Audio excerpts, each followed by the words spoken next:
हम देखते हैं, हम जानते हैं मोटा हूँ, स्थूल है, लेकिन ये कैसे बना, क्या बीमारी आती है, कैसे कहाँ से उत्पन्न हुआ है, इसके बारे में हम ज़्यादा ज्ञान नहीं जानते। तो ये तो हो गया स्थूल शरीर।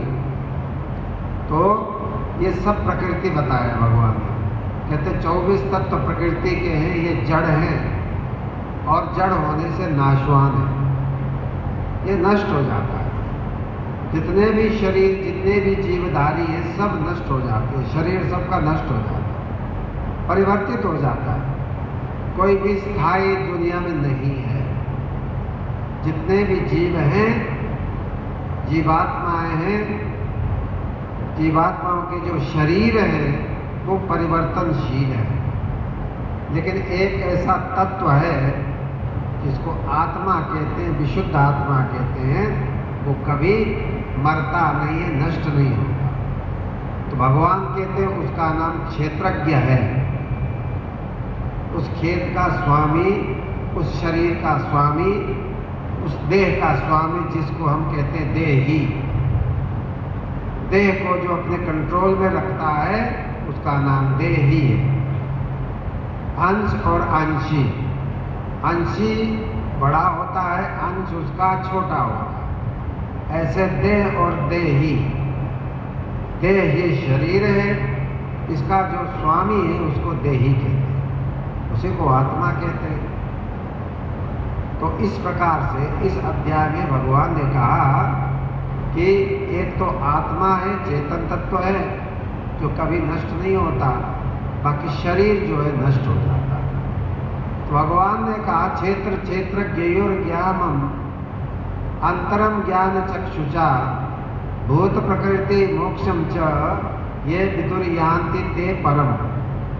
अब कहते हैं मुक्ति कैसे मिलेगी? ये जीव बार बार जन्म लेता है, कष्ट में रहता है, मरता है, फिर मरता है, फिर जीता है। कहते हैं यदि व्यक्ति को अपने क्षेत्र का, मैंने शरीर के बारे में ज्ञान हो और इस शरीर का जो स्वामी है, जो आत्मा है, उसका ज्ञान हो जाए। कहते ज्ञान कैसे होगा? पढ़ने से ज्ञान नहीं होता, न सुनने से होता। फिर भगवान ने साफ साफ कह दिया ज्ञान चक्षुषा। कहते कैसे ज्ञान होगा? आपको अपने आत्मा का ज्ञान कैसे होगा? न तो सुनने से होता है, न पढ़ने से होता है, किसी भी प्रकार से आत्मा का ज्ञान नहीं होता है। कैसे होगा? भगवान कहते ज्ञान चक्षुषा, ज्ञान के नेत्रों से उस परमात्मा का ज्ञान होता है। ज्ञान चक्षु क्या है?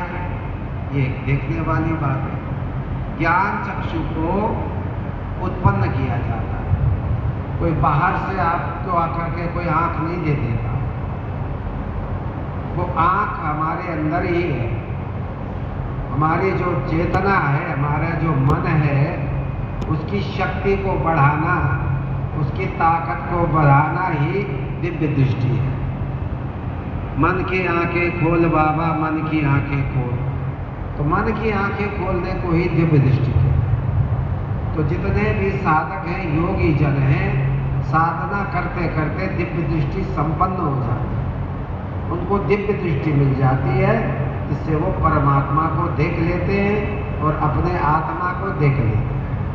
भगवान ने कल ये बताया था, हमने 12वां अध्याय का पाठ किया, तब मैंने कहा था कि भगवान ने कहा अर्जुन, दिव्य दृष्टि से ही मेरे इस रूप को देख सकता है कोई, इसलिए मैं तुझे दिव्य दृष्टि देता हूँ, जिससे तुम मेरे इस विराट स्वरूप को देख पाओगे।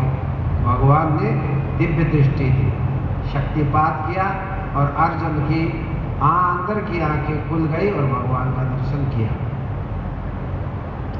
तो ये तो अर्जुन को जो दर्शन हुआ भगवान का, ये टेम्पोरेरी था। ये आंखें भगवान को, भगवान की दी हुई अर्जुन के पास हमेशा नहीं रही, थोड़ी देर के लिए दिया था, विराट रूप देखने के लिए। भाई ये देख लिया। अब वो यदि परमानेंट चाहिए तो उसको योग अभ्यास करना पड़ेगा। अर्जुन को भी अगर ये दिव्य दृष्टि हमेशा हमेशा के लिए चाहिए, जैसे ऋषि मुनियों के पास होती है वो दृष्टि, तो अर्जुन को भी योग अभ्यास करना पड़ेगा, तब वो उसकी दिव्य दृष्टि अपनी होगी। ये तो दिव्य दृष्टि जो थी वो उधार की थी। भगवान ने कहा मैं तेरे अंदर की आंखें खोल देता हूँ तो मेरे विराट रूप को देख, तो वो उधार का दिया हुआ था। ऐसे ही दिव्य दृष्टि भगवान व्यासदेव जी ने, व्यासदेव जी बहुत बड़े ऋषि हैं, उन्होंने संजय को दिया। जब महाभारत का युद्ध शुरू हो गया तो धृतराष्ट्र की इच्छा थी कि मैं युद्ध देखूं। हस्तिनापुर में बैठे बैठे कुरुक्षेत्र का लाइव टेलीकास्ट में देखूं, तो व्यास जी ने कहा धृतराष्ट्र जी मैं तुम्हें दिव्य दृष्टि दे देता हूँ, यहाँ बैठे बैठे हस्तिनापुर में वहाँ का लाइव टेलीकास्ट देखो, जो कुछ वो हो रहा है उसको तुम देख सकोगे। लेकिन धृतराष्ट्र ने मना कर दिया, बोले नहीं, मेरे सामने मेरे पुत्र मरेंगे, मैं जानता हूँ ये अधर्मी है। दुर्योधन दुशासन जो है ये पापाचारी है, इन्होंने पाप ही किया है, हमेशा पांडवों के साथ धोखा ही किया है, ये युद्ध में मरेंगे और मैं अपने सामने इनको मरता नहीं देख सकता। इसलिए व्यास जी ये दिव्य दृष्टि मुझे मत दो, मेरा ये जो सारथी है, ड्राइवर है, जिसका नाम संजय है, इसको दे दो। तो व्यास जी ने कहा चलो अच्छी बात है। तो धृतराष्ट्र ने कहा संजय को दे दो, ये मुझे बताता रहेगा क्या हो रहा है, अपडेट न्यूज़ मुझे देता रहेगा, मुझे बताता रहेगा। तो यही हुआ, व्यास जी ने दिव्य दृष्टि संजय को दी टेम्परेरीली, वो युद्ध का हवाला देखने के लिए, और संजय देख रहा है। जैसे आप टीवी पे देख ले, क्रिकेट देख लो, ऑस्ट्रेलिया का देख लो, इंग्लैंड का देखो, कहीं का भी टिकट आप क्रिकेट मैच आप देख लेते हो, है ना। ये तो आधुनिक आपकी वैज्ञानिक सफलता है, लेकिन ये इस प्रकार की बातें तो पहले भी थी। दिव्य दृष्टि के द्वारा ऋषि मुनि कहीं की भी बात देख सकते हैं, सुन सकते हैं। तो ये दिव्य दृष्टि संजय को व्यास जी ने दी और उसने दिव्य दृष्टि से सब कुछ देख लिया और बताता रहा। और अंतिम में जब सब कुछ देख लिया, बड़ा प्रसन्न हुआ, सब भगवान के कारनामे देखे, क्या क्या हुआ युद्ध में।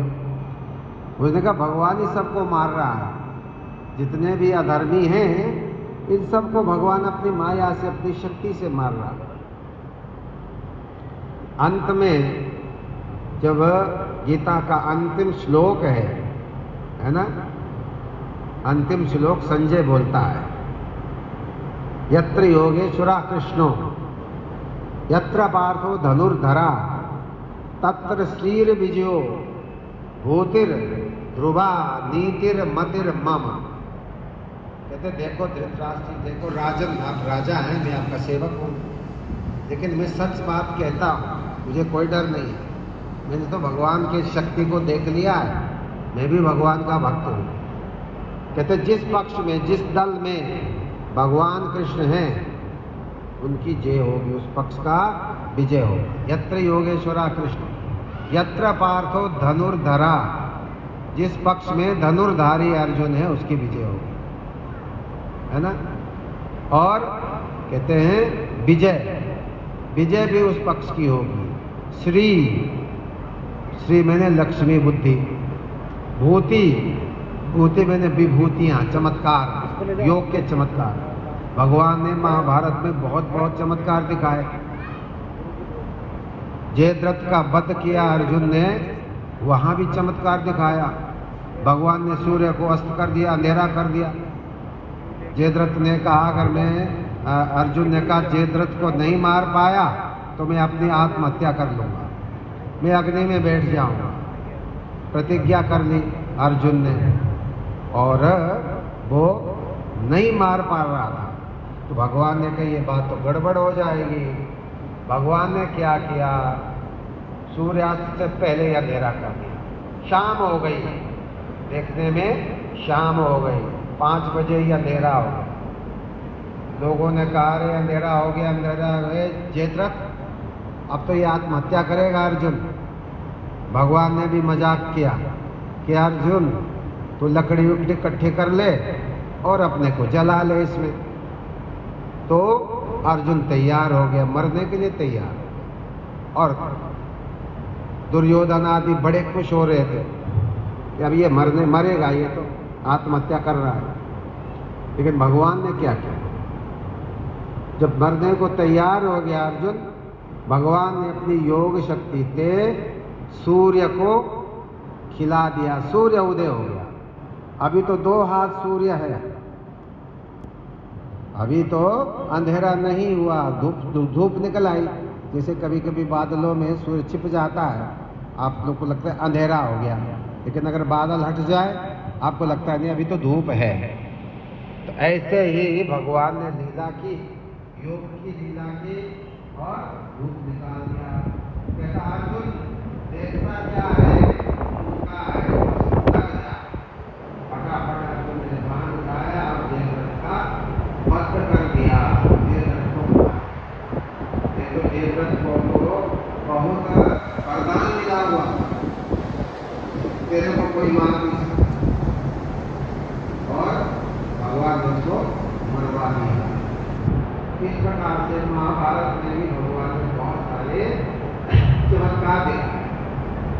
तो कहने का मतलब मेरा ये है, योग शक्ति बहुत बड़ी योगी बनने की बात भगवान ने कही। हम लोग तीर्थों में जाते हैं, आप लोग भी जाते हो, देवी देवताओं के पास जाते हो, मजार के पास जाते हो, साधु बाबाओं के मठ में जाते हो, दर्शन करने जाते हो, खूब चक्कर लगाते हो दुनिया के, लेकिन मिलता क्या है? क्या मिलता है आपको? बहुत आपने तीर्थ यात्रा की होगी, कुछ मिला? नहीं मिला।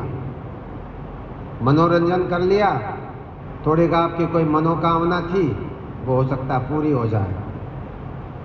एक छोटी मोटी मनोकामना तो पूरी हो सकती है आपकी, वो भी बहाने से। आपने कहा मैं खाटू श्याम गया, मेरी ये तमन्ना थी, वो पूरी हो गई, अब आप भक्त हो गए, अब आप चक्कर लगा रहे हो, चक्कर पे चक्कर लगा रहे हो। लेकिन मुक्ति थोड़ी दे देंगे खाटू श्याम, नहीं देंगे। उसके लिए तो आपको प्रयास करना पड़ेगा। भगवान ने कहा दिव्य दृष्टि उत्पन्न करनी पड़ेगी, तभी मुक्ति होगी। ये तो देवताओं की हाजिरी लगाते रहो, ये तो चाहते हैं, देवता चाहते हैं कि मनुष्य आवे, नाक रगड़े और मेरी जय जयकार करे, है ना। मनुष्यो देवा ना पशु। हमारे गुरुदेव कहा करते थे कि मनुष्य देवताओं का पशु है, जैसे ये नचाना चाहे वैसे वो मनुष्य नाचता है। लेकिन योगी लोग कहते हैं नहीं, ऐसा नहीं है। परमात्मा ने तो मनुष्य को अपने जैसे बनाया है। यदि योग अभ्यास करेगा, ध्यान अभ्यास करेगा, तो उसको किसी के पास जाने की जरूरत नहीं है। उसके अंदर तो भगवान ने सारी शक्तियां भर दी हैं। यदि हम मन को एकाग्र करते हैं, ध्यान अभ्यास करते हैं, तो हमारे अंदर ही शक्ति आ जाती है। हमारे मन और बुद्धि के अंदर शक्ति आ जाती है और हमें ही दिव्य दृष्टि प्राप्त हो जाती है। कहीं बाहर से नहीं मिलती है दिव्य दृष्टि। दिव्य दृष्टि मिलती है ध्यान का अभ्यास करने से। सालों साल अभ्यास करेंगे, ठीक प्रकार से अभ्यास करेंगे, तो आपको एक दिन दिव्य दृष्टि की प्राप्ति हो जाएगी, अंदर की आंखें आपकी खुल जाएगी। तो योगी लोग यही कहते हैं, भगवान भी यही कहते हैं। प्रातःकाल भगवान बता रहे थे अध्यात्म ज्ञान नित्यत्वम तत्व ज्ञानार्थ दर्शनम। कहते रोज ध्यान में बैठो, 2-2.5 घंटा रोज ध्यान में बैठो। आप कहेंगे क्या थोड़े से नहीं होगा? अरे 10 मिनट बैठने से काम नहीं चलेगा। भगवान कहते हैं नहीं। हमारे गुरु जी कहते हैं 2 घंटा ध्यान करो, 1 घंटा, 2 घंटा जाप करो, 1 घंटा ध्यान करो। इसका मतलब 3 घंटे कम से कम बैठना पड़ेगा। 10 मिनट से कुछ नहीं होता। आप आरती करते हो, मंदिर में जाते हो, ओम जो जगदीश हरे, कष्ट मिटे तन का, सुख संपत्ति घर आ गए, कष्ट मिटे तन का। आपने अपनी ड्यूटी पूरी कर दी, लेकिन आपके कष्ट ऐसे मिटेंगे नहीं। भगवान ने कहा 2-2.5 घंटे ध्यान करो, अध्यात्म ज्ञान नित्यत्वम। कहते क्यों ध्यान करेंगे? पागलों की तरह आंख बंद करके क्यों बैठे? भगवान ने कहा तुम्हें आत्मा का दर्शन होगा, परमात्मा का दर्शन होगा जो तुम्हारे अंदर बैठा हुआ है। और ये ध्यान करना योग की बात है, योग की प्रक्रिया है। योग ये बताता है कि ध्यान करो। पतंजलि जी ने कहा अपने मन को एकाग्र करो। धारणा, ध्यान और समाधि की बात कही है। सबसे कहते हैं पहले धारणा करो। धारणा का मतलब ये होता है अपने शरीर के अंदर ही एक जगह निश्चित करके जो गुरु बतावे। जैसे ग्रंथों में तो 6 चक्रों की बात कही है। नाभि से नीचे मूलाधार चक्र है, वहाँ पर जो है कुंडलिनी शक्ति रहती है। कुंडलिनी शक्ति सोई हुई रहती है लोगों की, इसलिए व्यक्ति अज्ञानी होता है। योगी लोग उस कुंडलिनी शक्ति को जगाते हैं, उससे उसको दिव्य दृष्टि मिलती है, वो अंतर्यामी हो जाता है। तो उस दिव्य दृष्टि को जागृत करना पड़ता है। तो पतंजलि जी ने कहा कैसे करो? वैसे तो जागृत करने के बहुत सारे तरीके हैं। गुरु चाहे शक्तिपात करके 2 मिनट में आपकी शक्ति जग जाए, आपको दिव्य दृष्टि मिल जाए। व्यास जी ने दिव्य दृष्टि दे दी, संजय को दे दी, अर्जुन को भगवान ने दे दी। ये टेम्परेरी दिव्य दृष्टि थी। अगर परमानेंट चाहिए तो हमें अभ्यास करना पड़ेगा, अपने मन की ताकत को विकसित करना पड़ेगा, जिसके लिए पतंजलि भगवान कहते हैं धारणा, ध्यान, समाधि का अभ्यास करो। कहते हैं धारणा करो। धारणा का मतलब क्या होता है? आंख बंद करके अपने शरीर के अंदर एक निश्चित जगह पर अपने मन को केंद्रित करो। जैसे मूलाधार है, नाभि से नीचे मूलाधार चक्र है, कमल है, 4 दल का एक कमल का फूल है पीले रंग का, उसके ऊपर गणपति है। वहाँ पर ध्यान करने से आपकी कुंडलिनी जागृत होगी। तो ये योग की है। तो पतंजलि जी ने कहा एक जगह पर मन को केंद्रित करो, अपने मन को वहाँ लगाओ। आंख बंद करके मन को एक ही जगह बार बार लगाओ। देशबंध चित्तस्य धारणा, कहते एक निश्चित जगह पर अपने मन को केंद्रित करो, उसको धारणा कहते हैं योग में। धारणा मैंने आंख बंद करके होता है, आंख खोल के नहीं होता है। आंख खोल करके तो आप बाहर की ओर चले जाएंगे, जिस बार किसी को देखे किसी को देखे किसी को देखे मन बाहर चला जाएगा। इसलिए आंख बंद करके धारणा करने की बात कही गई है। तो पतंजलि जी ने कहा अपने मन को एकाग्र करो, आंख को बंद करो, एक निश्चित जगह पर, एक कमल के ऊपर, किसी देवता के ऊपर, ये जो गुरु बताए उसके ऊपर अपने मन को केंद्रित करो। कितने देर केंद्रित करोगे? कम से कम 2 घंटा। उसको कहते हैं धारणा। कहते हैं अभ्यास करते करते जब आप रोज धारणा करेंगे तो आपका मन वहाँ पर लगने लगेगा। कहते ध्यान के रूप में परिवर्तित हो जाएगा। पहले आपका मन नहीं लग रहा था, मन भाग जाता था, लेकिन अगर रोज अभ्यास करेंगे तो धीरे धीरे मन को आदत पड़ जाएगी, वो केंद्रित होने लगेगा, वहाँ आपका ध्यान जमने लगेगा। और 1 घंटा 1.5 घंटे के लिए जमना यदि लगे मन, तो सोचो आप फिर आप आगे उन्नति कर रहे हैं, योग में आपकी उन्नति हो रही है, तो वो ध्यान के रूप में परिवर्तित हो जाएगा। पतंजलि जी कहते हैं ध्यान किसको कहते हैं? कहते हैं प्रत्येकतानता ध्यानम। कहते हैं जैसे तेल ले एक बर्तन में, उसको नीचे गिराओ, तेल की धारा बीच में बिना टूटे धार गिरती है, धारा बह रही है, वो धारा बन गई है। कहते हैं ऐसे ही चित्त की धारा बन जाए। चित्त अपने जो आपका लक्ष्य है, देवता है, कमल है, या जहाँ भी आपका लक्ष्य है, उस पर सीधी आपकी जुड़ी रहे। आपके विचार, आपके वृत्ति को योग में विचार नहीं कहते, योग में कहते वृत्ति। और वृत्ति भी कैसी? चित्त वृत्ति। कहते वो चित्त वृत्ति जब लक्ष्य से जुड़ा रह जाए और बहुत देर तक यदि आप जोड़ने में सफल हो जाते हो तो वो ध्यान कहता है। उसको क्या कहते हैं? ध्यान। जैसे आपकी कोई चीज खो जाए, आपके पास पैसे थे, किसी ने जेब काट दिया, तो आपका ध्यान तो पैसे में जाएगा, आप उसको भूलेंगे नहीं। खुदा न करे आपका कोई निकट का व्यक्ति चला जाए दुनिया से, तो आपका ध्यान उधर ही जाएगा, बार बार बार बार बार बार उसको भूलोगे नहीं आप। तो ऐसे नश्वर चीज को जब हम याद करते हैं तो भगवान को भी इसी प्रकार से याद करना होता है। बार बार बार हम उसको याद करेंगे, अपने लक्ष्य को, भगवान को, या जो भी आपका लक्ष्य है, तो धीरे धीरे मन वहाँ केंद्रित हो जाएगा, उसको ध्यान के। तो ध्यान में ही बहुत आपकी मन की शक्तियाँ बढ़ जाती है। ये आपके स्वयं करने की बात है, इससे आपकी मानसिक पावर जो है बढ़ेगी। उस मन को एकाग्र करने से आपको अब चमत्कार होंगे आपके अंदर, बहुत सारे चमत्कार होने लगेंगे। मन एकाग्र करके जब आप देखते हैं तो कैसे कैसे चमत्कार होंगे।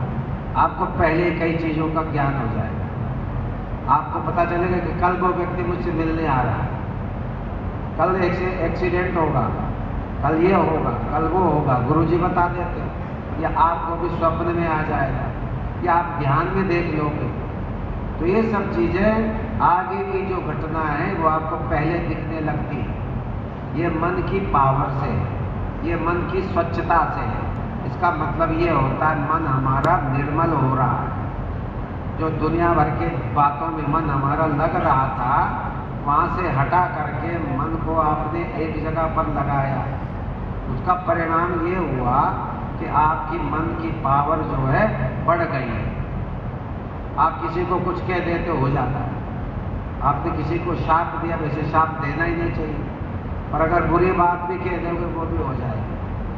उसका एक वो होता है किस हद तक व्यक्ति जाकर के शाप दे सकता है। एक ऐसी अवस्था होती है जहाँ मन आपका एकाग्र हो जाता है, बहुत पावर आ जाए, तो व्यक्ति शाप देने में समर्थ हो जाता है। वो भगवान को भी शाप दे सकता है और भगवान को भी भोगना पड़ेगा, क्योंकि उसके अंदर मानसिक पावर है, उसकी वाणी अमोघ हो गई है। अगर वो शाप दे भगवान को तो भगवान को भी भोगना पड़ेगा। भगवान विष्णु ने नारद को बंदर का रूप दे दिया, उसको बंदर का रूप दे दिया।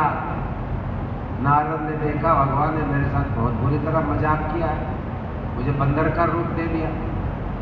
भगवान को कह दिया आपने मुझे ये रूप दिया ना, मैं आपको शाप देता हूँ। अब जब आप राम अवतार में आओगे, यही बंदर आपकी मदद करेंगे और आपको मनुष्य बनना पड़ेगा।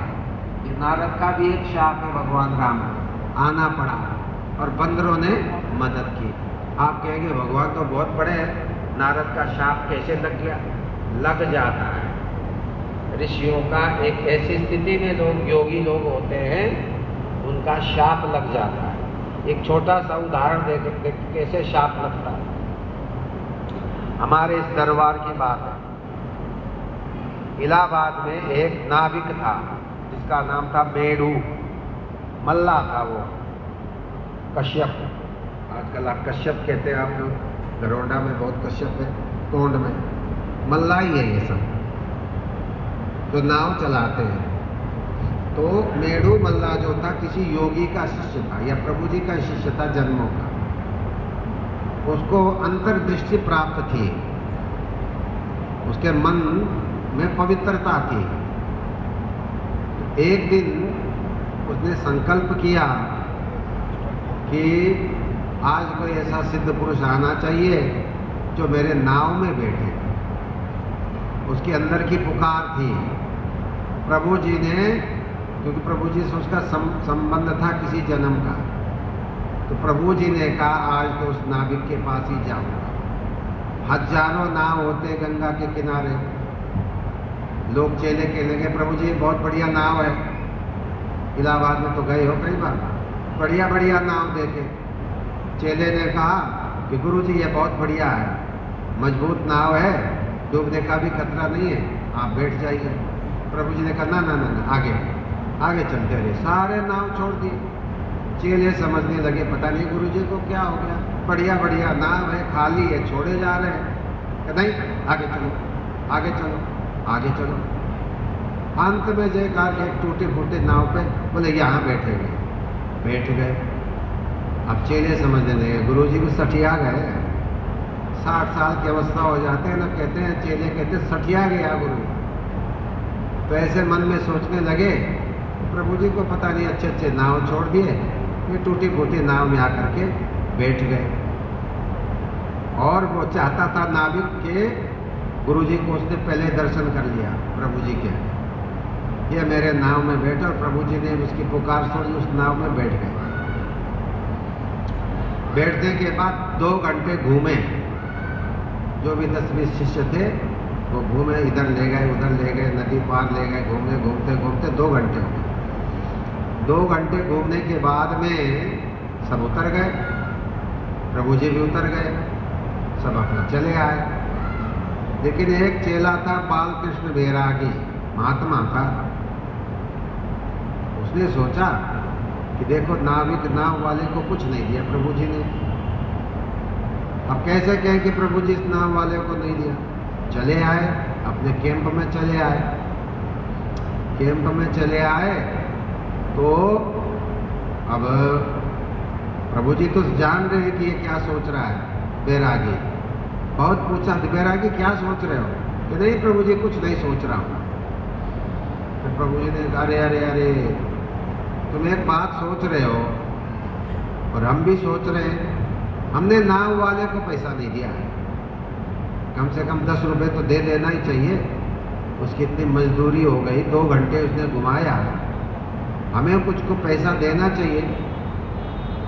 कह रहे गुरु जी मैं यही तो सोच रहा हूँ, जब से आया हूँ मुझे 2-3 घंटे हो गए, यही सोच रहा हूँ कि आपने उसको कुछ नहीं दिया, और मैं यही सोच रहा हूँ उसके साथ तो अन्याय हो गया। तो गुरु जी ने कहा ऐसा करो ये 10 रुपए ले जाओ, तुम 10 रुपए ले जाओ और उसको दे देना, कि गुरु जी भूल गए थे, ये 10 रुपए गुरु जी ने भेजा। तो वहाँ जब पहुँचने लगा, पास पहुँचा, तो उस नाविक ने कहा अरे बैरागी तू गुरु जी की लीलाओं में दोष देखता है, तू ये समझता है कि गुरु जी तो अंतर्यामी नहीं है या गुरु जी भूल कर देते हैं, तू तो कोढ़ी होने के योग्य है। क्या कहा उसने नाविक ने, तेरे को तो कोढ़ होने के योग्य है, ये कह दिया। पैसे तो नहीं लिए, फटकारा, और ये कहा तू तो कोढ़ी क्यों नहीं हो जाता, तुझे प्रभु जी की लीलाओं पर तुम शंका करते हो। चले आए, देखा पैसे भी नहीं लिए और वापस आने लगे, देखा कि कोढ़ के लक्षण शुरू हो गए, शरीर में खुजली हुई, खुजली से धीरे धीरे खून निकलने लग गया शरीर से। पहुंचे प्रभु जी के पास कि प्रभु जी पता नहीं उसने तो मेरे को बहुत फटकारा है, और ये कहा तो कोढ़ी क्यों नहीं हो जाता, तुम प्रभु जी की लीलाओं में दोष देखते हो। अरे प्रभु जी का मेरा अपना मामला था, तुम क्यों बीच में टांग अड़ाते हो। और ये कहा तो कोढ़ी होने लायक है, और मेरे अंदर तो कोढ़ के लक्षण शुरू हो गए, मेरी ये चमड़ी फटने लगी है, खून सा निकलने लगा, जैसे कभी कभी मिट्टी से आके फट जाती, देखा होगा जो गेहूं का काम करते जो नंगे पैर रहते हैं उनकी फट जाते, खून भी निकलता है, ऐसी स्थिति हो गई, सारे शरीर फटने लग गया। कहने लगा प्रभु जी पता नहीं मेरे शरीर में तो ये कोढ़ के जैसे लक्षण हो गए, खून निकल रहा है। प्रभु जी ने कहा अच्छा ऐसा करो, ये मिट्टी जो है ना, ये बालू गंगा की, ये जो बालू, इसको रगड़ ले, अपने ऊपर मल ले। तो उसने मल लिया, ठीक हो गया, बात आई गई हो गई। लेकिन वो जो शाप दिया था मल्ला ने, क्योंकि वो भी ध्यानी आदमी था, ध्यान अभ्यास करता था, भगवान का भक्त था, योगी था, ये मान लो आप, उसने जो कह दिया वो तो घटेगा।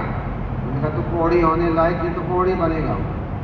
टेम्परेरी प्रभु जी ने उसका कोढ़ हटा दिया, लेकिन अंत में जब उसके बुढ़ापा आ गया वैरागी के, तो प्रभु जी एक दिन ध्यान में आते हैं उसको, अरे वैरागी, तुम्हें पता है वहाँ प्रयाग में मल्ला ने तुझे एक शाप दिया था, हमने उस समय तो उसको हटा दिया था, लेकिन वो शाप तुम्हें भोगना पड़ेगा। अब तुम 1 साल और जीवित रहोगे, 80 साल के हो गए थे वो, कहने लगा 1 साल और जियोगे, तुम ऐसा करो अपने संकल्प से उस कोढ़ की जो शाप है उसको शरीर के अंदर ले लो, संकल्प से जो कोढ़ दिया उसको ग्रहण कर लो, और कुछ दिन के बाद जब तुम्हारा ये शरीर भी छूट जाएगा और उसका शाप भी भुगतान में आ जाएगा। नहीं तो हो सकता है अगले जन्म में पूरा जीवन तुम्हारे कोढ़ रहे, क्योंकि कोढ़ी होने का शाप दिया, पूरा जीवन कोढ़ी हो सकते हो। इसलिए प्रभु जी ने कहा कि तुम अब अपने उस संस्कार को अपने ऊपर ले लो। उसने कहा ठीक है प्रभु जी। तो उसने संकल्प किया कि मेरा वो जो कोढ़ वाला संस्कार है मल्ला का, उसको मैं भोग रहा हूँ। संकल्प किया वो संस्कार आ जाए, और वो कोढ़ फिर उसके शरीर में आने लगा, वो लक्षण आने लगे। लेकिन वो ध्यानी था, उससे ज़्यादा उसको परेशानी तो थी नहीं, लेकिन प्रभु जी ने कहा था 1 साल भोगना पड़ेगा। तो उस कोढ़ की अवस्था में भी वो अपने गुरु भाइयों के यहाँ घूमता रहा। हमारे गुरुदेव जी उसके गुरु भाई थे, तो यहाँ भी आए, अमृतसर में द्रौपदी देवी थी, वहाँ भी गए। मेरे जितने भी गुरु भाई बहन थे उनके यहाँ वो 10-10 दिन 5-5 दिन अपना दूर ही बैठा रहता था। कोढ़ी को तो लोग छूते भी नहीं, तो दूर ही रहता था वो, अपना अलग। तो गुरु भाई कहते भाई ये गुरु भाई हमारा, सेवा करते थे। तो 1 साल के बाद उसका शरीर छूटा, लेकिन वो कोढ़ खत्म हो गया, संस्कार खत्म हो गया। अब आप कहेंगे देखो एक योगी है, एक नाविक, एक नाव वाले ने, एक मल्ला ने उसको शाप दिया और भोगना पड़ा। तो कुछ लोग ऐसे होते हैं जो अगर शाप दे आपको भोगना पड़ेगा। जो तपस्वी लोग हैं, योगी लोग हैं, अगर आपको शाप दें, हो सकता है वो शाप लग जाए। और वैसे तो आप रोज शाप देते हो पड़ोसी को, क्योंकि आप भजन नहीं करते हो, आपके मन में कुछ ताकत ही नहीं है, आपके शाप देने से कुछ नहीं। शाप देने में भी ताकत चाहिए। आपने यदि भजन किया है, मन आपका एकाग्र है, गुस्सा आ गया है, और अगर आपने शाप दे दिया वो शाप लग जाएगा। योगी लोग आपस में भी शाप देते हैं, वो भोगना पड़ता है। इसलिए वो एक स्टैंडर्ड है, किस स्टैंडर्ड के लोग शाप दे सकते हैं वो लगेगा। इनका ध्यान लगता है, जिनकी प्रगाढ़ अवस्था होती है, जिनके मन के अंदर पावर आ जाती है, वो शाप दे सकते हैं। लेकिन शाप किसी को भी नहीं देना चाहिए। तो तुमने उसको शाप दिया, अगर वो पावरफुल है, वो भी तुम्हें शाप दे देगा, दोनों को भोगना पड़ेगा। तो ये तो रही शाप की बात, वरदान की बात। लेकिन कहने का मतलब ये है, ये दुरुपयोग करने के लिए नहीं होता है। केवल मन के अंदर पावर आ गई है, अब उस पावर को हमने बर्बाद नहीं करना है, उसको उपयोग में नहीं लाना है, उस पावर को अपने आत्मदर्शन के लिए आगे बढ़ाना है। क्योंकि मन की एकाग्रता जरूरी है। दिव्य दृष्टि मिलेगी, दिव्य दृष्टि से आपको आत्मा का दर्शन होगा, परमात्मा का दर्शन होगा। उस पावर से ही आपको दर्शन होगा। वो पावर आपकी और बढ़ती चली जाए, फिर आप उसको बर्बाद नहीं करेंगे। एक आध बार बर्बाद कर भी लेंगे, फिर आप समझ जाएंगे गलती हो गई, मैंने गलत कर दिया, लेकिन फिर भजन करोगे, फिर आप संभल जाओगे। तो कहने का मतलब भगवान ने कहा दिव्य दृष्टि अपने अंदर पैदा करो। इससे क्या होता है कि हर व्यक्ति के अंदर पावर भगवान में दिया हो। हमारे गुरुदेव कहते थे, हम लोग खाली देवताओं के सामने जाते हैं, हाथ पसारते हैं, मुझे ये दे दो, मुझे ये दे दो, मुझे ये दे दो। आपके अंदर सब कुछ सामर्थ्य है। यदि आप मन को एकाग्र करते हो, आपको वरदान देने की, शाप देने की ताकत है, और आप अपनी इच्छा से सब कुछ प्राप्त कर सकते हो। यम यम चिंतयते कामम तम तम आपनोति निश्चितम। गुरुदेव कहते थे आपकी जो भी इच्छा होगी, वैसे तो लौकिक इच्छा करनी नहीं चाहिए, लेकिन अगर छोटी मोटी इच्छा जायज इच्छा है, वो तो कहते हैं अपने आप पूरी हो जाती है भजन करने के प्रभाव से। तो भजन में बहुत बड़ी ताकत होती है। भजन क्यों करना चाहिए? परमात्मा का दर्शन करने के लिए, तत्व का दर्शन करने के लिए। प्रातः काल मैंने बताया था, कहते अध्यात्म ज्ञान नित्यत्वम, प्रतिदिन ध्यान में बैठो। आप कहेंगे मुझे क्या जरूरत है ध्यान में बैठने की, ये तो योगी लोगों की जिम्मेवारी है, हमारी कोई जिम्मेवारी नहीं, हम तो गृहस्थी है। वाह, बहुत बढ़िया बहाना है, गृहस्थी है तो पिसते रहो, जन्म जन्म पिसते रहो।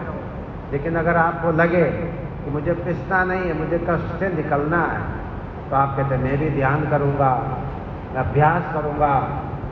तो ध्यान योग का अभ्यास करना जरूरी है।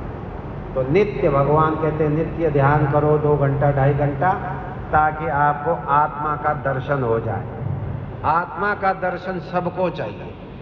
जब तक आत्म दर्शन नहीं होता है, तब तक हम कष्ट में ही रहते हैं, बार बार मरते हो, बार बार जन्म लेते हो, बार बार हर जीवन में कष्ट पाते हो। लेकिन गीता कहती है मेरा भजन करो, योग अभ्यास करो, एक ही जन्म में बेड़ा पार हो जाएगा। लेकिन करे तो कोई सही। भगवान ने कहा अर्जुन से, तपस्वी भी अधिको योगी, कहते बड़े बड़े तपस्वी दुनिया में हैं, लेकिन उनसे योगी बड़ा है। क्योंकि तपस्वी तो तपस्या कर रहा है, वो भगवान का ध्यान ठीक से नहीं कर रहा है। तरीके से ध्यान करना चाहिए। जब आप मन आपका लीन हो जाता है भगवान में, तब सोचो आपका ध्यान ठीक हो रहा है, बीच में कोई और विचार आते ही नहीं, आप लीन हो। जैसे पैसे पाने पर आप लीन हो जाते हैं, आपके हजारों चले गए, आप उस पैसे की चिंता में लीन है, पैसे का ही चिंतन हो रहा है, और कोई बात अच्छी नहीं लगी, खाना भी अच्छा नहीं लगा, कुछ भी अच्छा नहीं लगा, पैसा खो गया, या कोई आप अपनी व्यक्ति मर गई, तो भी आप याद करते रहे, आपको कोई चीज अच्छी नहीं। ऐसे ही ध्यान करते हुए आपको दुनिया की कोई चीज अच्छी ना लगे, केवल ध्यान ही अच्छी लगे, तो सोचो आप इसमें तरक्की करके आगे। भगवान ने कहा आत्मा का दर्शन करने के लिए आपको नित्य योग अभ्यास करना पड़ेगा। भगवान ने कहा ज्ञान सबसे जरूरी है। कहने का मतलब यह है कि हर व्यक्ति के अंदर पावर है, आत्मा सबके अंदर है। उस आत्म शक्ति को हम बर्बाद करते हैं। कैसे बर्बाद करते हैं? राग द्वेष से। किसी के लिए बुरा सोचते हैं, किसी के लिए अच्छा सोचते हैं, किसी से प्रेम करते हैं, किसी से घृणा करते हैं। तो ये प्रेम और घृणा हमारे मानसिक शक्तियों को नष्ट करते रहते हैं। इसीलिए हमारे अंदर पावर नहीं है।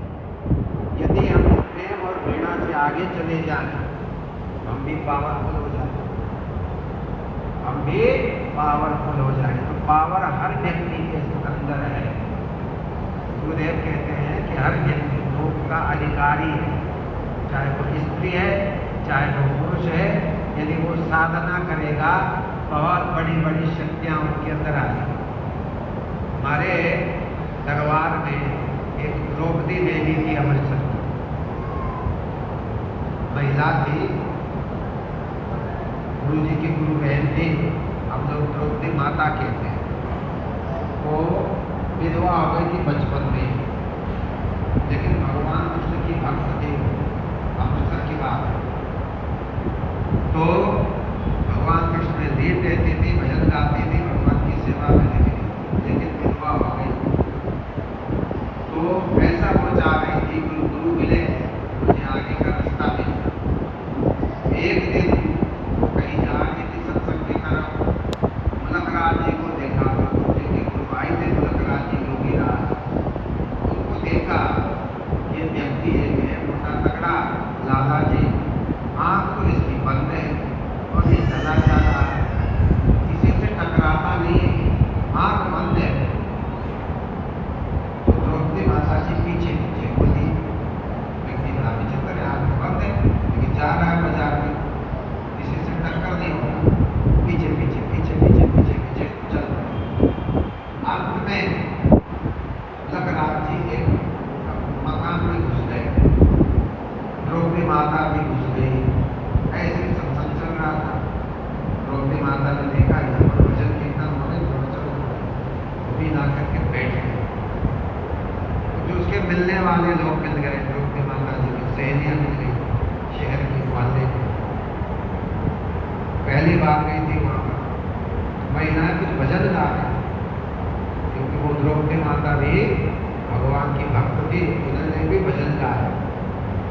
भजन गाए दो। मुलकराज जी योगी थे, बुरी अवस्था वाले थे, बहुत प्रचंड योगी थे। उनको बड़ा अच्छा लगा उनका भजन। प्रभु जी वहाँ सामने बैठे हुए थे।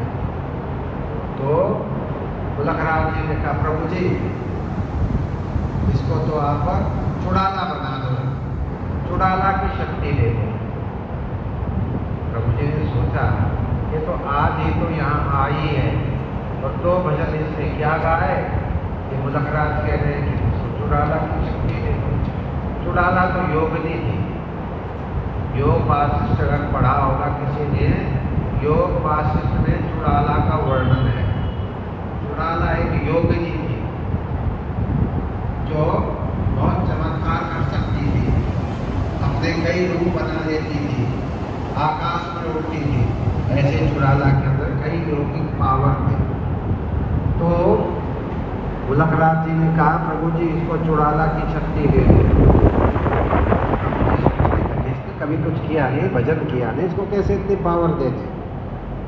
तो महाप्रभु जी सदाशिव प्रभु जी के सामने आते कि देखो इसने किस स्थिति में ये बात कही है। मैंने इनके मन की एकाग्रता है, इनके वचन है, इनकी इच्छा है, इसको पूरी कर दो। प्रभु जी ने कहा चलो ठीक है। तो प्रभु जी ने द्रौपदी देवी को चुड़ाला की पावर दे दिया। जैसे वो चुड़ाला क्या थे उसको समझो। चुड़ाला एक रानी थी, सत्युग की बात है। तो वो योग अभ्यास करती थी, ध्यान करती थी, किसी गुरु की शिष्या थी। वो अपने अनेक शरीर बना लेती थी, जैसे योगी लोग कई शरीर बना लेते हैं। तो चुड़ाला भी कई शरीर बना लेती थी, आकाश में भी उड़ती थी। लेकिन उसके पति को नहीं पता था कि इसके अंदर क्या पावर है। उसका पति था शिखिध्वज, उसको चुड़ाला के पावर का नहीं पता था। तो एक दिन शिखिध्वज ने कहा रानी से कि देखो अब हमारी उम्र ज़्यादा हो गई है, हम जंगलों में जाएंगे, तपस्या करेंगे, राजपाट को अब तुम संभालो, हम तो जा रहे हैं। चुड़ाला ने कहा नहीं, यहीं रह करके भजन करो। कि नहीं नहीं, हम यहाँ रह के भजन नहीं करेंगे, हम तो जंगलों में जाएंगे, वहाँ भजन करेंगे, किसी योगी के शरण में जाएंगे, भजन करेंगे। तो वहाँ से चले गए, शिखिध्वज राजा के चले गए। बहुत भटके वो, कई वर्षों तक भटकते रहे। जब इधर महल में वो चुड़ाला बैठी हुई है, वो रोज देखती थी मेरे पति आज कहाँ गए, आज किस संडूकड़े के पास गए, किस बाबा के पास गए, वहाँ भी खूब सेवा कर रहे हैं पर मिल कुछ नहीं रहा है। 2-3 महीने बाद दूसरे बाबा के पास गए, वहाँ भी खूब बर्तन मांजे, चिलम भराया पर कुछ नहीं हुआ। 1-2 साल हो गए। तो इस रानी को, चुड़ाला को दया आ गई, मेरा पति है आखिर में भटक रहा है बेचारा। इसने एक रूप बनाया अपना, एक ब्रह्मचारी महात्मा का रूप बनाया, छोटी अवस्था का, 20 साल का। कहने लगे राजन कहाँ घूम रहे हो भाई, मुझे कोई योगी चाहिए, मुझे योग अभ्यास करना है, मुझे समाधि का अभ्यास करना है। तो उस ब्रह्मचारी ने उनको बहुत कुछ बताया, ऐसे ऐसे ध्यान करो, ये करो, वो करो, सब कुछ बताया। और फिर वो योगी अंतर ध्यान हो गए, वो बच्चा अंतर ध्यान हो गया। अब उसको लगा ये कहाँ से आया, कौन था, क्या था, कुछ पता नहीं चला। अंत में फिर रानी ने बताया कि वो जो बाबा मिले थे, ब्रह्मचारी मिले थे, वो मैं ही। उसको भी, राजा को भी पता चला कि इसने प्रकट होकर के मुझे मार्गदर्शन कराया था, मुझे सच्चे रास्ते पर लगाया था कि इधर उधर भटको नहीं, इस प्रकार से ध्यान करो तो तुम्हें समाधि की प्राप्ति हो जाए। तो वो चुड़ाला थी। तो चुड़ाला की बात कही थी मुलकराज जी महाराज ने, प्रभु जी ने द्रौपदी देवी को चुड़ाला बना दिया। तो चुड़ाला बना दिया। द्रौपदी देवी में बहुत पावर थी, भगवान को बुलाती थी और भगवान प्रकट होते थे, भगवान कृष्ण। ऋषिकेश की बात है तो लोगों ने कहा ये द्रौपदी देवी भगवान को भोग लगाती है और भगवान ग्रहण करते हैं। 4 रोटी लगाया, 2 रोटी रह जाते, 2 रोटी भगवान ले लेते। तो लोगों ने कहा, जो शिष्याएं थी, शिष्य थे प्रभु जी से, कि प्रभु जी सुनते हैं देव ये द्रौपदी भोग लगाती है, भगवान आकर के साक्षात भोजन ग्रहण करते हैं। अब सब लोग पीछे पड़ गए प्रभु जी के। प्रभु जी ने द्रौपदी को कहा, तुमने ये बवंडर फैला दिया, तुमने अपने पीछे ये एक बवंडर लगा दिया, अब तुम जानो। तो सबके सामने इसे किया गया, भगवान को भोग लगाया गया मंदिर में भगवान कृष्ण को। तो वहाँ पर लोगों ने यह तो देखा कि 4 रोटी थी, 4 में से ऐसे टुकड़े होते थे, आकाश में विलीन हो जाते थे। भगवान को किसी ने देखा नहीं। जिनको दिव्य दृष्टि थी, प्रभु जी थी, वो तो देख रहे थे, द्रौपदी भी देख रही थी, भगवान भोग लगा रहे, लेकिन औरों को दिखाई नहीं दे रहे। तो 2 रोटी बच गई, 4 में से 2 रोटी विलीन हो गई, भगवान ने ग्रहण कर लिया। तब लोगों को विश्वास हुआ कि 4 रोटी लगाई थी, सबके देखते देखते 2 रोटी ले गई, भगवान ने भोग लगा दिया। तो कहने का मतलब है, जो अफवाह थी कि द्रौपदी भोग लगाती है, भजन गाती है, भगवान आते हैं और भगवान ग्रहण करते हैं, तो ऐसे पावर द्रौपदी माता जी में थी। मेरे कहने का मतलब है, जो योग अभ्यास करता है, चाहे वो महिला हो चाहे पुरुष हो, सबके अंदर पावर आती है। वो चुड़ाला में भी पावर थी, सत्युग की बात है, आकाश में उड़ती थी, कई रूप बना लेती थी, योग की बहुत सारी शक्तियाँ उसके अंदर थी। ऐसे ही ये द्रौपदी माता जी में भी बहुत बड़ी शक्तियाँ थी। हम लोगों ने देखा उनकी शक्ति। हमने 10 साल द्रौपदी माता जी के सत्संग किए, ऋषिकेश में आती थी जब हम रहते थे उन दिनों में। तो 83 में उनका शरीर पूरा हुआ, 1983, और हम 1974 में रहते थे ऋषिकेश। तो 9-10 वर्ष तक हर साल वो जेठ के महीने में आती थी, भजन गाती थी भगवान कृष्ण के। बड़ी देवी थी, बड़ी पावर थी उसके अंदर, बहुत पावर थी। 2-3 घंटे भजन गाती थी भगवान कृष्ण गुरुदेव के सामने, और फिर उनका शरीर समय में ही पूरा हुआ। और जब शरीर पूरा हुआ, लोगों ने देखा कि एक विमान जैसा आया आकाश में, एक रॉकेट जैसा आया रात के समय 12 बजे, और उसमें उनका सूक्ष्म शरीर चला गया। गुरुजी वहाँ थे नहीं, गुरुजी कहीं गए हुए थे, रामनवमी का मौका आने वाला था, पता चला द्रौपदी माता जी ने शरीर छोड़ दिया। तो गुरुजी आए, फिर गुरुजी ने उनके शरीर को अमृतसर भेज दिया, उनके शिष्यों के पास।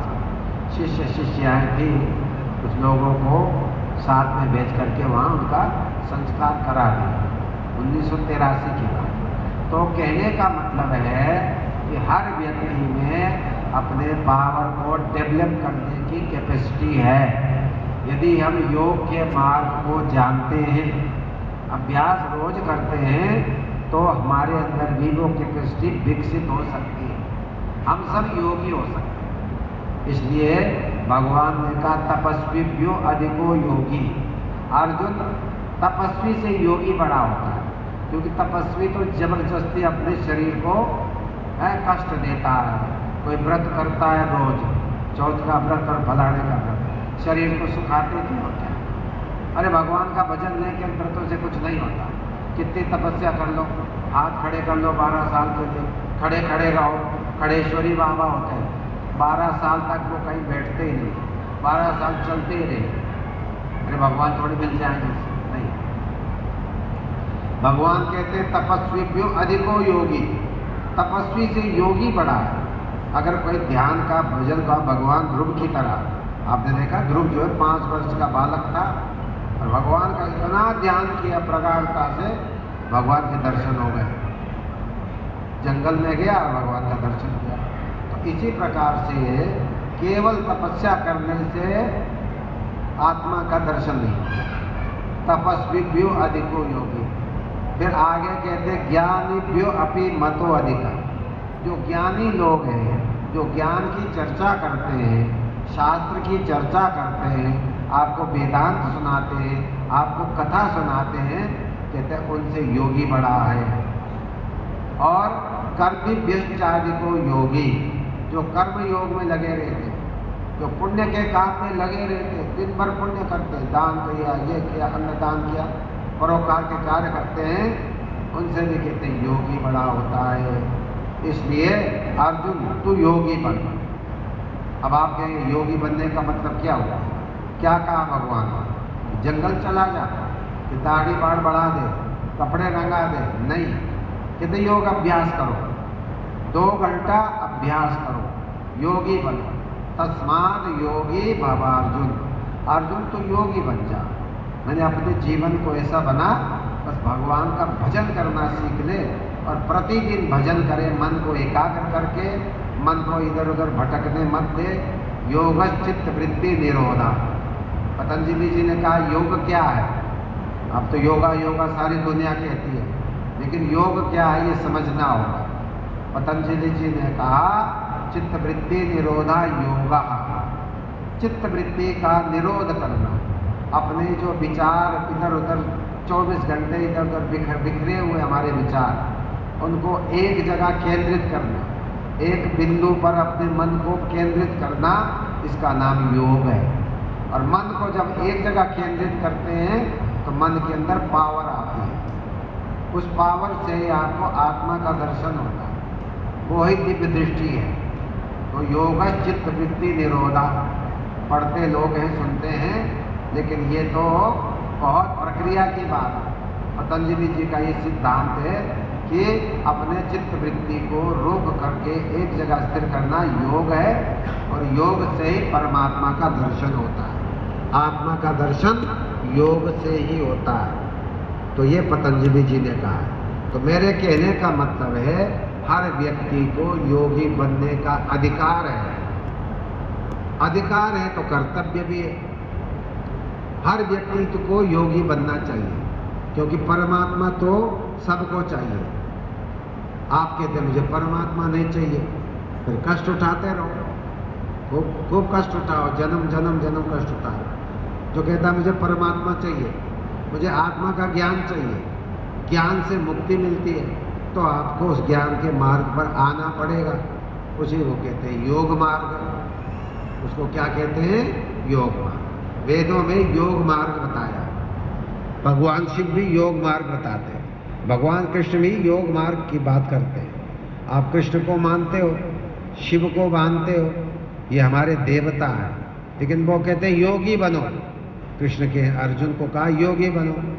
भगवान शिव भी कहते देखो बिना योग के देवता भी मुक्त नहीं होते। एक श्लोक आया है भगवान शिव के ग्रंथों में, ज्ञान निष्ठो विरक्तो वा। चाहे आप कितने ज्ञानी हैं, आपने सारे शास्त्र पढ़ लिए, बहुत बड़े शास्त्री आप, ज्ञान निष्ठो विरक्तो वा, विरक्त हैं आप, बिल्कुल दुनिया से कोई मतलब नहीं है, निर्वस्त्र रहते हो, घूमते रहते हो जैनियों की तरह। ज्ञान निष्ठो विरक्तो वा। धर्मज्ञो, कितने ही धर्म के मर्मज्ञ हैं आप, कितने ही जितेंद्रिय हैं आप, ब्रह्मचारी हैं, तब भी कहते हैं भगवान शिव क्या कहते हैं? बिना योगेन, बिना योग के चाहे कोई देवता भी हो वो मुक्ति को नहीं पा सकता। बिना योगेन देवो अपि न मोक्षम लभेत विधे। अरे तू अंत में आया रे छोरे, पहले आना चाहिए, चलो कोई बात नहीं है, 10 मिनट में अपनी बात को समाप्त करते हैं। गंगापुर का छोरा ये है, अब पहचान लिया हमने। तो कहने का मतलब है भगवान कहते हैं योगी बनो। तो योगी बनने का सबका अधिकार है, हर कोई योगी बन सकता है, और हर व्यक्ति का कर्तव्य भी है। बिना परमात्मा को जाने हम मुक्त नहीं हो सकते। अब चाहे इसी जन्म में प्रयास कर लो, चाहे कई जन्म घिसते घिसते बाद में कर लो, वो आपकी इच्छा पर निर्भर है। लेकिन अगर समझ आ गई है तो इसी जन्म में शुरू कर लो। ये पढ़ाई योग की इसी जन्म में शुरू करो, धीरे धीरे मन को एकाग्र करना शुरू कर लो। रोज बैठो, 1 घंटा से शुरू करो, 1 घंटा रोज बैठो, जाप करो, जो गुरुदेव ने बताया मंत्र मन मार करके जाप करो, और ध्यान भी करो, ये 2 काम यदि हमने कर लिया और दिन भर भी अपने ठीक से रहे, गड़बड़ी का जीवन नहीं हुआ, झूठ बोलना, चोरी करना, मारना, पीटना, शाप देना, वरदान, ये नहीं। बस एक योगियों का जीवन जैसा जीते रहें और भजन करते रहेंगे तो बहुत कुछ इस जन्म में पाएंगे, थोड़ा बहुत रह जाएगा अगले जन्म में पाएंगे। इसलिए हमारे गुरुदेव तो यही कहा करते थे कि योगी बनने का प्रयास करो, तस्माद योगी भवातु, योगी बनो। तो हर व्यक्ति को योगी बनने का प्रयास करना चाहिए। कैसे योगी बनेंगे? शास्त्र को पढ़ने से, गुरु की वचनों पर चलने से, गुरु जैसा कहे अच्छी तरह से चलने पर हम योगी तो सबको योगी बनना चाहिए, योग में आना चाहिए, योग के ग्रंथों को पढ़ना चाहिए, गीता को पढ़ना चाहिए, उपनिषद पढ़नी चाहिए, हमारे गुरु जी का साहित्य पढ़ना चाहिए, सिद्ध योग की पत्रिका पढ़नी चाहिए, योग सिद्धांत हमारे गुरुदेव की पुस्तक है उसको पढ़ना चाहिए। उन पुस्तकों में योग के बारे में, योग क्या चीज़ है, इस समय क्या लाभ हो सकता है, कैसे मुक्ति हमारी हो सकती है, क्या तरीका है, ये सब बातें आपको योग के ग्रंथों में मिलेंगी। उनके पठन पाठन से आपकी बुद्धि शुद्ध होती है और आपको बहुत कुछ पता लगता है योग के बारे में, योग का परिचय मिलता है, योग की शक्तियों का आपको उससे परिचय मिलता है। तो ये सब साहित्य पढ़ना चाहिए। पहले पढ़ो, मनन करो, फिर उस, है ना, उपनिषद में आता है, कहते हैं आत्मा का दर्शन करना चाहिए। आत्मा व अरे द्रष्टव्या, याज्ञवल्क्य ऋषि ने कहा है गार्गी को, गार्गी उनकी एक विदुषी थी, तो कहा कि आत्मा का दर्शन करना चाहिए। कैसे दर्शन करना चाहिए? कहते हैं पहले सुनना चाहिए, पढ़ना चाहिए, श्रोतव्य, आत्मा के बारे में सुनना चाहिए अथवा पढ़ना चाहिए। फिर कहते हैं फिर क्या करना चाहिए? फिर पढ़ने के बाद फिर ध्यान में बैठना चाहिए, निधिध्यासितव्य, निधिध्यासन करना चाहिए, प्रतिदिन अभ्यास करना चाहिए। जो आपके अंदर जो आत्म तत्व है उसका चिंतन करना चाहिए, उसका साक्षात्कार करना चाहिए, उसको समझने की और उसको जानने की और उसका साक्षात्कार करने का प्रयास करना चाहिए। वेद बताता है, ये वेदांत बताता है। इसलिए सभी को योग अभ्यास करना चाहिए। धीरे धीरे हम लोग इस मार्ग पे बढ़ें। तो अब तो परिचय में ही पूरा 1 घंटा हो गया। कल थोड़ा बहुत सुबह और समझाएंगे। मुख्य बात यह है कि आपको योगी बनने के लिए तैयार होना है। जो तैयार हो चुके, जो कर रहे हैं उसको और बढ़ाते रहें, अपनी साधना को बढ़ाएं। और जो बिल्कुल नहीं जानते उनको जिज्ञासा करनी चाहिए, उनको योग मार्ग में आने का प्रयास करना चाहिए। साहित्य को पढ़ें कि हम भी योगी बने, हम भी जन्म मरण के चक्कर से छूटे। गीता यही कहती है, जन्म मरण के चक्कर से छूटो।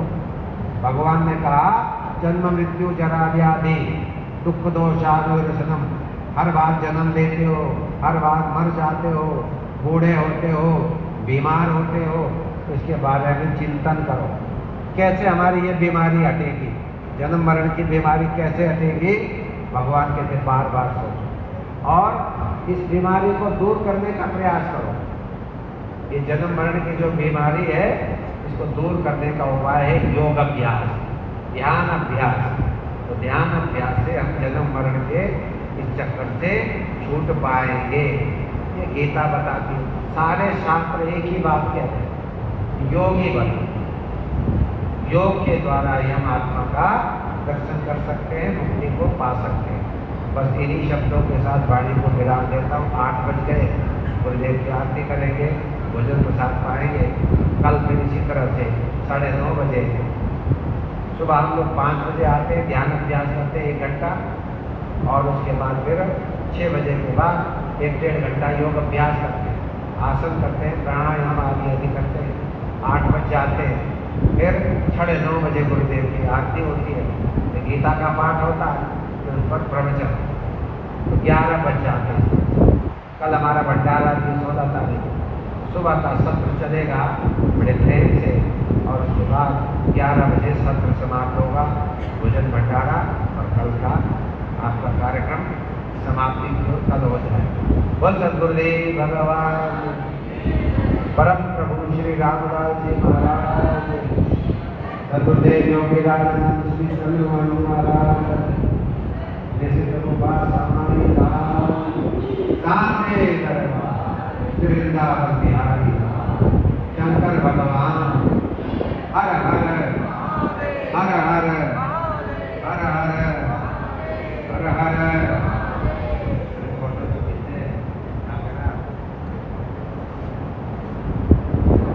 आरती करते हैं, पूजा करता है मुफ्ती साहब, वो भी नहीं दे रहा है, फोटो खींचते दौड़ाते हैं, दो बार है सब।